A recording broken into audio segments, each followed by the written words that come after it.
I want to begin by discussing some general concepts about teaching in the clinical area. I want you to think a little bit about the clinical classroom as opposed to the didactic classroom. Why is the student there, and why is the patient there? Two very different reasons. What does the clinical environment feel and sound like?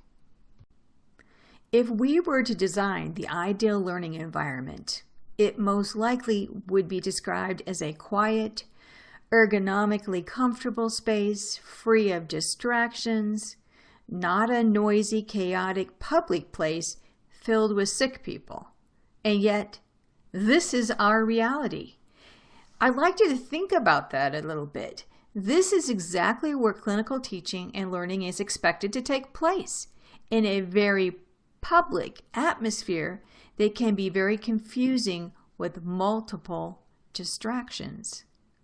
We, of course, are there because we want our students to gain the knowledge, skills, and the appropriate attitudes to practice as a nurse. Our nursing ethical code of conduct says that the patients are our first priority. So when we think about students caring for patients, we need to be sure that we are confident about a student's ability to perform a skill or procedure safely. Because remember, our first priority is to the patient. Although we are employed to teach students, remember, our first priority remains to the patient. Has the student demonstrated this skill or procedure in the skills lab successfully? Is the student prepared? Do you feel confident in the student? When I say, is the student prepared, is the student able to talk through the steps of whatever procedure they're about to perform? If they can and you are comfortable, then allow them to go forth and perform the procedure. If you are not comfortable and they cannot talk through the steps, do not permit them to do the procedure. Have them go back to the policy and procedures to review the procedure, and then recite the steps again and see if you feel comfortable. If not, remember, you don't have to let them do that particular procedure because they're not safe. Maybe they need to return to the skills lab for remediation. Maybe they need to be on a performance improvement contract. I'll talk more about this in the evaluation module. Is the student impaired? Are they too tired? Or do you feel like they're under the influence of medication or alcohol? Again, this makes the student unsafe to be in the clinical area. The School of Nursing has a policy that you need to follow regarding this concern. I'll talk again more about this in the evaluation module.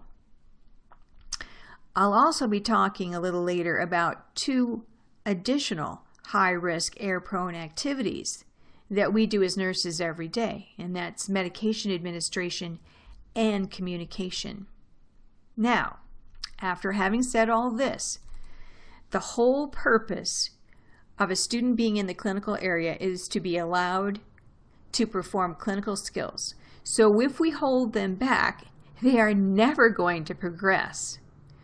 So that's the fine line or the balance that you as the clinical instructor will be walking with each student.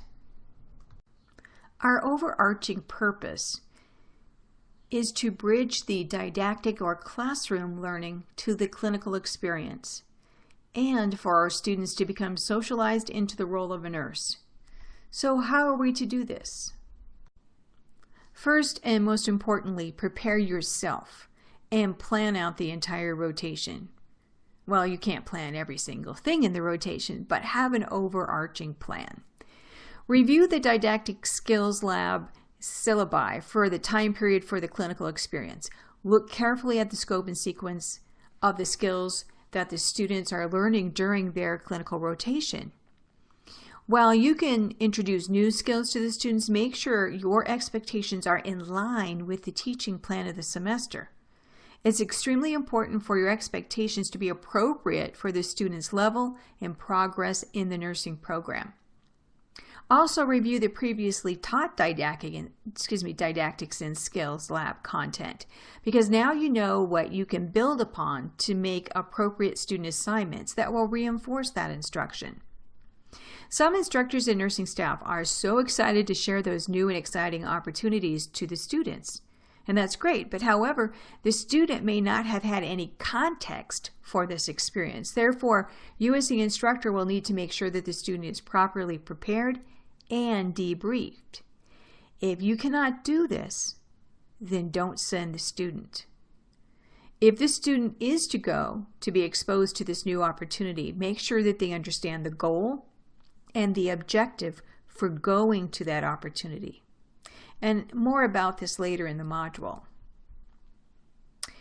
Let's talk about the clinical site. If you're not familiar with the clinical site, make sure to tour the unit as a minimum and preferably take a few hours to shadow one of the unit nurses. And this can usually be arranged in collaboration with the School of Nursing and the unit manager. Review the student's evaluation for the clinical experience. Make sure you fully understand it and ask for clarifications if you're not sure about it. If needed, ask for examples to illustrate the expectations. Remember, you need to fully understand it to be able to complete it and to be able to explain it to the students and know if the student is meeting those expectations. So when we talk about our role, remember that students are looking to us to be the role model, to role model professional practice, to work by nursing ethics, and to develop trust. It's our responsibility to maintain patient safety and student safety. We have to practice using very clear communications between both the student and the staff. In the beginning, we develop our course procedure sheet or our expectations. The expectations for students should be clearly stated, and then we need to follow through with them. We need to manage each clinical day looking for learning opportunities for our students.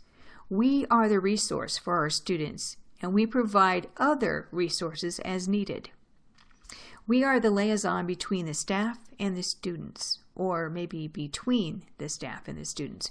We observe the students conducting patient care, medication administration, their assessments, individual patient care encounters and procedures, and provide feedback, as well as both the midterm and the final evaluation.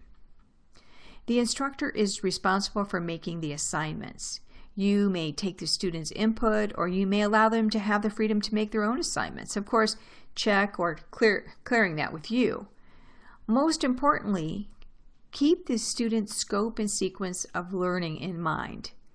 Additionally, you may collaborate with the charge nurse in making the most appropriate patient care assignments.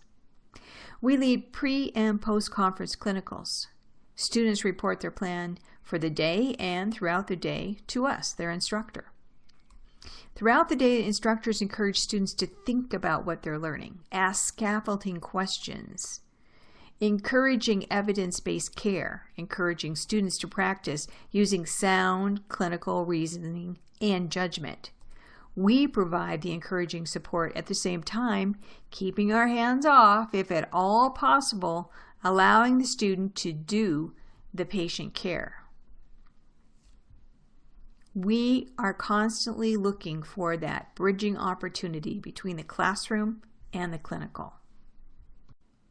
In order to prepare the student, we need to give them the expectations in a handout. This gives them a general picture of what will happen during the clinical rotation. For help in developing your first expectation handout, go to the policies and procedures as well as the learning outcomes to ensure your expectations are in line with the School of Nursing. Additionally, ask your mentor or the clinical coordinator for a handout written by another instructor that you could use as a guide. In general, you'll need to make sure students know when and where they are to begin the rotation, as well as any preparation work that needs to be completed. If possible, give the students access to your clinical expectations before the rotation begins. Then go over them again on the first day with students with an opportunity to clarify any questions they may have.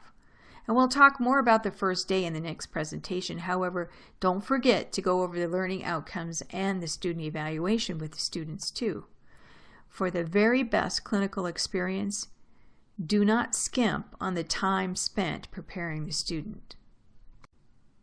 So what's the student's responsibility? Well, they should come prepared, on time, rested, and in the correct uniform with all their supplies per the nursing program guidelines, with their completed preparation work if it was assigned. Students need to be open-minded and willing to take on these new responsibilities and procedures per their current scope of practice. They should be aware of their own boundaries, knowing what is and is not included within their current scope of practice.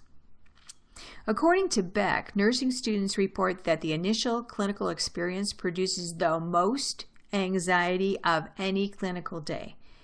Therefore, to help students make the most of their first clinical day, faculty must understand the meaning of this experience for them. The nursing students in Beck's article reported feelings of being overwhelmed with anxiety, feeling abandoned, encountering reality shock, envisioning themselves as incompetent, and doubting their choices of becoming a nurse. And the author reminds us to reassure the students, letting them know that they don't need to be perfect, that we know that they are just beginning. And I know that I have had to do this with students more than once. And also, pairing students is a great way for them to have support in any new clinical area, not just on their very first clinical day.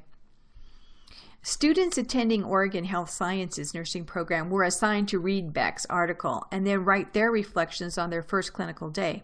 I've included the link for you so that you can read Ruby's reflections of her first day. It's really insightful to hear what she has to say.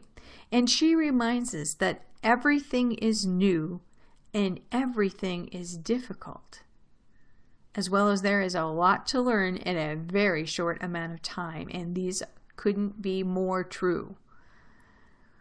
Understanding how students feel can help us to be more supportive as we begin each clinical rotation. I can't help but think that maybe you are feeling a little like this too.